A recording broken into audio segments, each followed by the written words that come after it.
निर्दयी राजा, गरीब किसान और उसकी पत्नी। पर्दा उठता है। एक गांव का दृश्य। एक गरीब किसान अपनी झोपड़ी के बाहर बैठा है। उसकी पत्नी चूल्हे पर रोटी बना रही है। किसान चिंतित नजर आ रहा है। गांव की झोपड़ी के बाहर किसान उदास स्वर में, हाय, हमारे खेत की सारी फसल राजा के सिपाहियों ने छीन ली। अब हम क्या खाएंगे? पत्नी सांत्वना देते हुए, धैर्य रखो, भगवान सब ठीक करेगा। शायद राजा को हमारे हाल पर दया आ जाए। इतने में राजा के सिपाही आते हैं और किसान को पकड़ लेते हैं। सिपाही, राजा का आदेश है कि जो भी शिकायत करेगा उसे दरबार में पेश किया जाएगा। किसान को जबरदस्ती घसीट कर ले जाया जाता है। पत्नी पीछे से पुकारती है, लेकिन सिपाही उसे धक्का दे देते हैं। राजा अपने सोने के सिंहासन पर बैठा है। किसान को दरबार में घसीट कर लाया जाता है।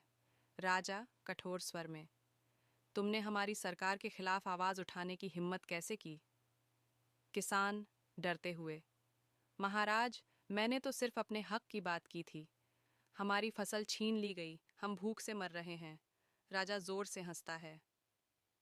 राजा, गरीबों का कोई हक नहीं होता, तुम्हें मृत्यु दंड दिया जाएगा।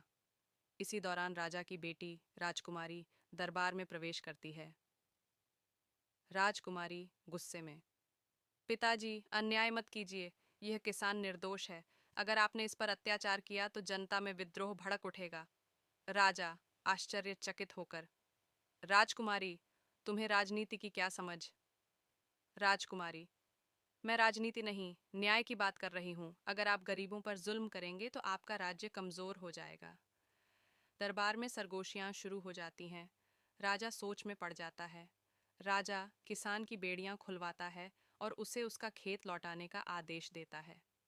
राजा, आज से हर किसान को अपनी भूमि पर काम करने का अधिकार प्राप्त होगा।